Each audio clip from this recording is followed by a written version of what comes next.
Okey, salam dan salam sejahtera, dan ulasan saya berkenaan dengan sidang parlimen kita yang berlangsung hari ini, yang mana tadi MP Putrajaya sedang menyoal berkenaan dengan isu pergabungan di antara Kerajaan Pakatan Harapan dan juga Barisan Nasional, yang mana dipertikaikan mengatakan bahawa ini adalah mengikut kehendak rakyat ataupun mengikut kehendak pengundi. Jadi kita dengar ulasan ataupun jawapan yang diberikan oleh MP Kota Melaka terhadap kenyataan yang dibuat ataupun terhadap soalan yang dibuat oleh MP Putrajaya. Kita tonton dulu. Yang Berhormat Kota Melaka, ingin saya mendapat pandangan sedikit ya. Spirit ataupun semangat asal Akta Anti Lopak Parti ini adalah untuk menghormati keputusan pengundi. Itu semangat dia. Jadi maknanya kalau itulah pengundi pilih seorang calon itu berdasarkan calonnya dan berdasar partinya serta berdasar komponen dalam parti tersebut. Apa pandangan Yang Berhormat apabila dalam konteks pilihan raya, ya, katakanlah dalam konteks pada waktu itu PH dan BN. PH dan BN ini penyokong PH menyokong PH atas dasar PH tidak bersama dengan BN. Penyokong BN menyokong BN atas dasar no Anwar, no DAP at that time. Itu sebelum. Maknanya kalau kita menghormati pengundi pada waktu itu yang menyokong PH kerana tidak bergabung dengan BN, dan pengundi BN yang menyokong BN kerana tidak no DAP, no Anwar at that time, maka apa pandangan Yang Berhormat? Adakah gabungan ini menghormati semangat anti lopak parti? Saya faham apa yang cuba nak disampaikan oleh Putrajaya. Ini adalah apa yang telah saya sebut tadi, ya, di mana saya sudah kata, ya, ini merupakan hasrat daripada Yang di-Pertuan Agong. Lepas keputusan telah diumumkan, Yang di-Pertuan Agong sebenarnya inginkan satu kerajaan perpaduan. Minta supaya semua parti bekerjasama demi rakyat dan negara. Yang di-Pertuan Agong memberikan ruang kepada Perikatan Nasional juga. Tetapi Perikatan Nasional pada ketika itu mereka sombong. Tak dengar nasihat daripada Yang di-Pertuan Agong. Okay. Itu yang berlaku hari ini. Yang Berhormat, itu saja, saya tak nak lagi panjang lebar sebab saya hanya ada ini bukan politik 7 minit saja. Maksud saya Yang Berhormat, Tuan, betul? maksud saya tadi bahawa Betul, saya tak maksud bagi laluan, saya Tuan. Yang Berhormat, ini floor Kota Melaka. Peraturan adalah jelas. Sila Kota Melaka. Ya, terima kasih. Jadi kita lihat kenyataan ataupun jawapan yang diberikan oleh MP Kota Melaka berkenaan dengan isu ini adalah jelas. Tetapi kalau kita lihat orang-orang daripada Perikatan Nasional, mereka memainkan isu ini setiap kali, yang mana mereka katakan gabung di antara penyamun dan juga mereka yang menentang kepada no Anwar, no DAP.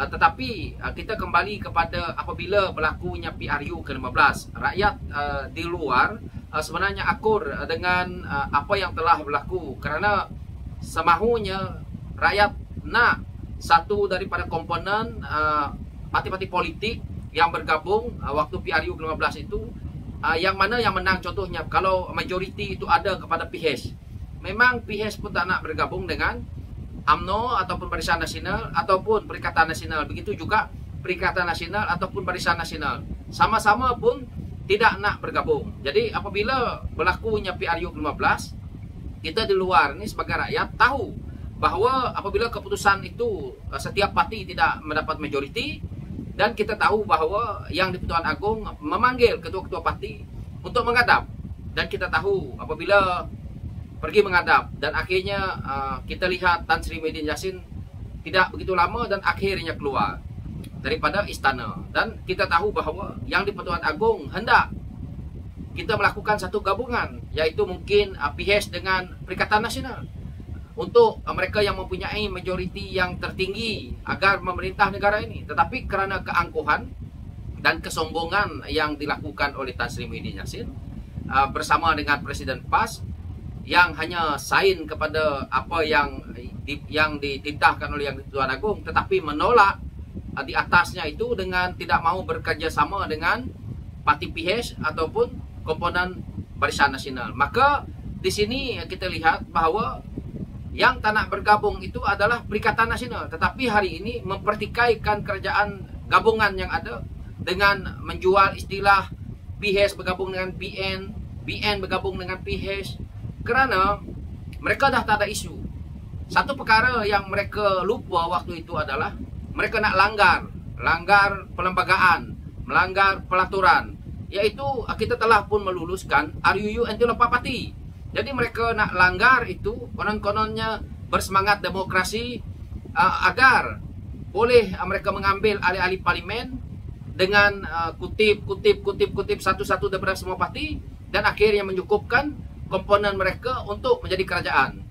Ini pada saya mungkin daripada sisi yang berbeza, bahawa saya kalau sebagai ketua parti pun agak kecewa kerana kita telah pun menaja kita punya calon untuk dia bertanding, untuk dia menang, dan akhirnya melompat sedangkan menggunakan logo parti kita, sedangkan menggunakan jentera parti kita. Jadi apa yang Tan Sri Muhyiddin Yassin buat dan juga pemimpin-pemimpin Perikatan Nasional dibuat, mereka mencari keuntungan politik demi terbolok mereka sendiri. Mereka tidak memikirkan rakyat. Yang mereka pikirkan mereka ada majoriti. Inilah sikap mereka. Dan akhirnya mereka mempersoalkan isu apabila kerajaan ini terbentuk bergabung dengan Barisan Nasional, Barisan Nasional bergabung dengan PH. Ini adalah satu yang pada saya harus dilihat konteks besarnya oleh rakyat, kerana membentuk kerajaan itu harus mendapat majoriti sekurang-kurangnya 112 kursi. Jadi kalau kita tidak nak bergabung, tidak boleh. Kalau kita nak bergabung, kena melalui komponen partinya. Kita tidak boleh seorang-seorang. Jadi ini yang berlaku hari ini, yang mana tiap hari dimainkan, tiap hari isu ini cuba diputarkan agar mempengaruhi rakyat. Sebenarnya ruang yang untuk Pakatan Harapan, ruang untuk Barisan Nasional ataupun Perikatan Nasional itu sendiri, kita tidak ada ruang, kerana kita tahu bahawa Barisan Nasional cuma ada 30 kursi. Sedangkan PH, Pakatan Harapan cuma ada 83 kursi. Manakala PN itu sendiri hanya ada 73 kursi.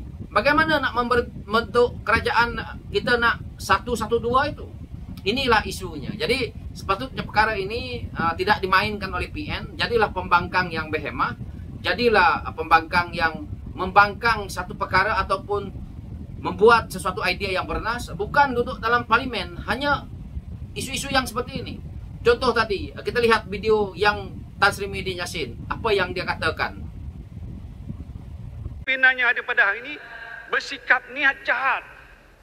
Saya rasa gitu. Saya dah lama dalam kajian, dekat hampir 50 tahun. Hari ini saya bercakap, it is not fair. And you think you can last forever? Saya pernah jadi Perdana Menteri. Yang berhormat ada kat sini pun. We are together, Prime Minister. Tapi tempoh masa Perdana Menteri tepuk atap. Allah kata ini dia boleh naikkan kita, dia boleh turunkan kita. Saya faham tu. Tapi jangan fikir yang Amat Berhormat Tan Bun akan kekal abadi untuk selama-lamanya. After you, there will be other person.